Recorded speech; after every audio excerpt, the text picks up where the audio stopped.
Wow, it's super windy right now. It wasn't a minute ago. Maybe it'll go away again. In any case, I'm here to share with you 3 low maintenance, highly useful trees that I really think you should grow. I love growing all 3 of them. And well, let's go take a look because I've got some harvesting to do from all 3 of them today. The first thing I want to harvest this afternoon are my medlars. So this medlar tree is about 4 years old now, and it produces a ton of these ancient fruits every year. It has these big, gorgeous leaves that turn lovely yellow in the fall. And this is just a great low maintenance tree. You basically have to do nothing to it. After I harvest it, after it loses its leaves, I will come in and prune some of these high growing branches down so that they come outward horizontally like this one. But other than the occasional pruning, there's nothing really to it. Medlars are great all on their own. They like a well-draining soil, but they're not particular about what type of soil. And they love sunshine, but they're also great in partial shade. They do like to be a bit protected from the wind. Not overly much, but this fence here around my compost pile does a great job of that. And if you've never heard of medlars before, you might be wondering, what in the world are they anyway? What do they taste like? Why do they look so strange? Well, let me tell you, they're going to look even stranger after they go through their necessary bledding process. Now, what is bledding? Well, that's the process by which these medlars will become edible, because even though it is time to harvest them now here in mid-November, you certainly couldn't eat them right now because they are very, very hard and astringent. Now, if we were to bite into this, if we could get our teeth through it, we would find it very, very bitter, very grainy, and just not good at all. But actually, before a medlar can be eaten, it not only needs to fully ripen, it needs to over ripen. And that's what the bledding process does.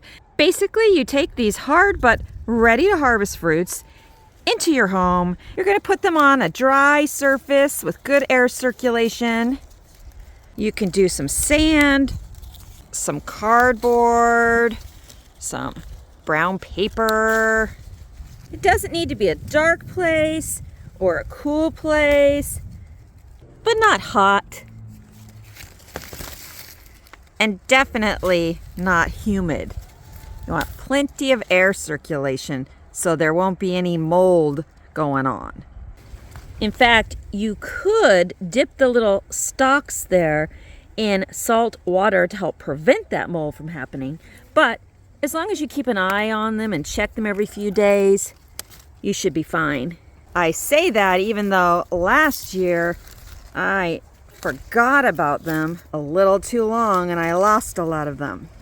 The bledding process takes anywhere between 1 and 3 weeks, and at that point they will have turned brown, darker brown, not this golden brown, and they will be very, very soft. They might look a little wrinkled on the surface, but yes, very soft, almost kind of smushy. And that means they're ready. Ready for what, you might say? Do you eat them fresh? Well, you could. One way to do that is to get a teaspoon and just scoop out the flesh. Be prepared, though. That will be quite the process because medlars are full of several stones, I'd say, or little pits. Not one big one like a peach, but several smaller ones, kind of like olive pits. So those need to come out. A better way, perhaps, to eat them, the way most people do, is by putting them whole, skins, pits, everything, into some water and simmering them until the skins and pits fall away, leaving you just with the flesh. At that point, you would just strain off the flesh away from the skin and pits, continue cooking the medlars for a bit, and what you end up with is what some call medlar jam, but most call medlar cheese. Seems kind of an odd thing to call them to me. Medlar cheese has nothing to do with dairy. It's more the consistency of a very, say, thick cottage cheese. But that gives the wrong idea too, because it's not the texture of cottage cheese. You know what? It's the texture of a thick apple butter, and similar in taste. Medlars taste amazing and unique. They taste like a very rich apple butter with an extra cinnamon and nutmeg aftertaste. They're said to pair very well with nuts and cheese and wine. And I definitely agree with that assessment. I love the way they taste. It's kind of like having a very fancy version of apple butter that you didn't have to make yourself for hours and hours. It actually cooks up pretty quickly. Personally, I think Medlars have an added taste to them that goes kind of along with their slightly gritty texture, and that is kind of a toffee. Yes, a hint of toffee in with the nutmeg cinnamony apple butter taste. So if you're patient with the bledding process and observant of it so it doesn't get away from you, these are one of the easiest fruits to grow. You know, I'm not sure you could find a better perennial fruit to grow than medlars, in the sense that they are so low maintenance, hardly requiring any watering at all. I mean, if you get any rain during the summer, you won't need to water them. Even here where we don't get rain from mid-spring to mid-fall, I barely water these at all. I think I watered them 3 times this summer, and the tree did fine and fruited great. But in addition to that low maintenance, the fact that you don't have to harvest these till late fall, I mean, that's awesome. If you're growing other fruit trees, you know you're very busy with those all summer long and early fall. So it's fantastic that you can wait longer to harvest these.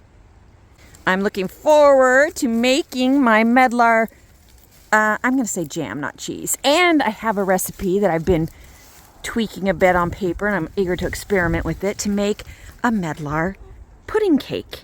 Doesn't that sound good? I think so. I'll be sure to share it with you when the time comes. Notice I just have to gently twist to harvest these. Another easy thing about the medlar tree. The medlar tree is hardy in zones 5 to 8. But guess what? I'm in zone 9B, and this tree has done great for me for years. Also, I should let you know this tree is self-fertile, so you only need one, which is all I have, to get plenty of fruit. Now you might wonder what would happen to the fruit if I just left it on the tree. Well, it would begin the bledding process, but the problem is others might become interested in the fruit then. You know, squirrels and birds and such, and I don't want to give them that opportunity. So kind of like with my pecans, I'm going to take the medlars just a little bit before they're actually edible. I'm just greedy that way. All right, I'm going to get the last few of these off and get them in the house to begin the bledding process. Really looking forward to trying out these recipes with these in a few weeks. I think I got them all, so I'm off to the next thing I need to harvest. I really like having a stash of dried bay leaves to use throughout the year, especially in the winter. Bay leaves give my cooked soups and stews a subtle but very definite boost in flavor. So I was determined to get my hands on my own sweet bay leaf tree, and did so a couple of years ago, and have really benefited from being able to just come out and harvest whenever I'd like. Sweet bay leaves are good harvested any time of the year.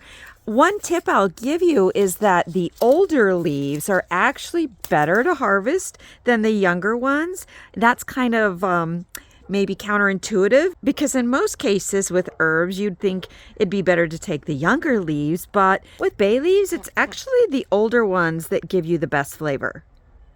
Now, bay leaf trees are hardy down to zone 8, but they're very easy to grow in a pot, like I have this one here.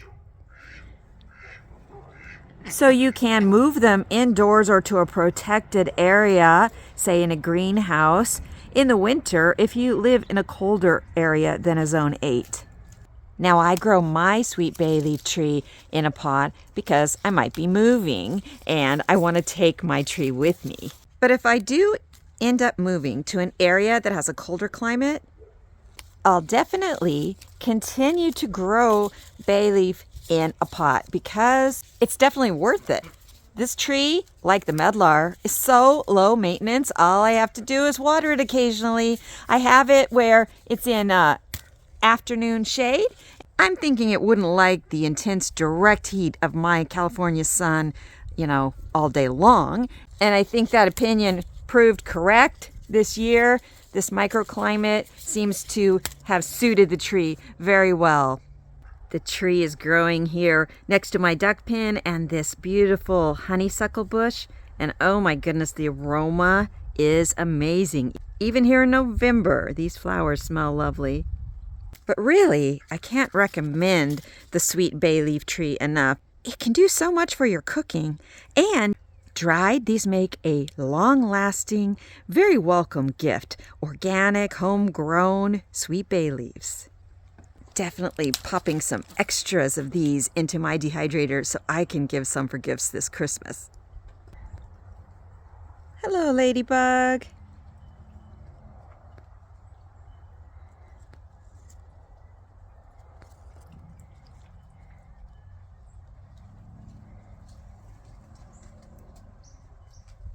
Now I have over 100 olive trees, most of which are over 100 years old. And then I have dozens of seedling olive trees that I have in pots that I have dug up from all around my place. Today though, I'm not going out in my olive orchards. I am coming to one of the olive trees that is actually in my fruit orchard.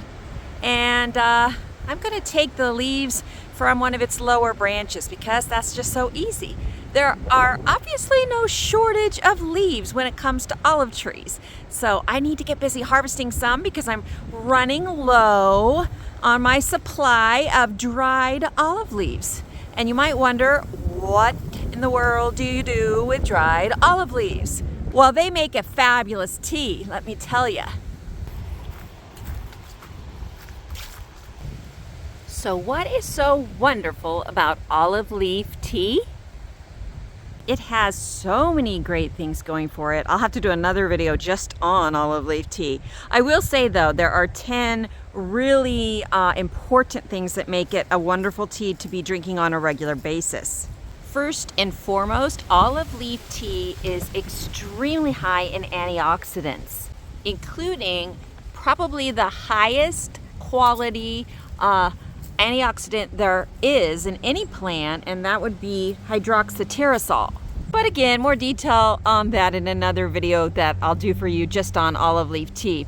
But also, it's antibacterial, it's anti-inflammatory, it lowers blood pressure, blood sugar, and bad cholesterol, helps prevent muscle spasms, increases your energy and mood.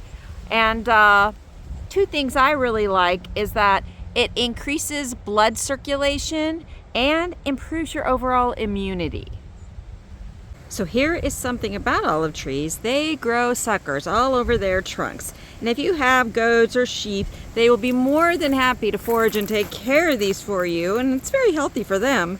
And it does away with the need for you to have to do this little chore. Now, because this olive tree stands outside both my north and south olive orchards, the suckers that grow from it have to be taken care of by us. We have to clip them off because the sheep can't get to them. So that's a bit of a chore, but it's very simple for me to harvest some olive leaves for my tea. I don't have to reach high, climb a ladder, climb the tree. Nope, I've got plenty of olive leaves easily within reach. You can harvest olive leaves quite simply. In fact, in just a few moments, not only can I get myself some fresh olive leaves to dry for my tea, but I am helping to start in on the pruning process, getting all these suckers off this tree. Whoa, that wind has come up again pretty strongly. Now, if you're taking a small branch like this one, you can use regular old clippers that you use in your veggie garden. But if you are taking a larger branch than this one, you would definitely want to use pruners. Well, as you can see, there's not really much to this. With just a few clips, I have more than enough olive leaves to go dry some leaves for tea. Really, this will be enough for all winter, but at any time I can come out and get some more. Olive trees are so prolific and they're always shooting out more suckers. So, should you get an olive tree? You definitely should. They are so low maintenance.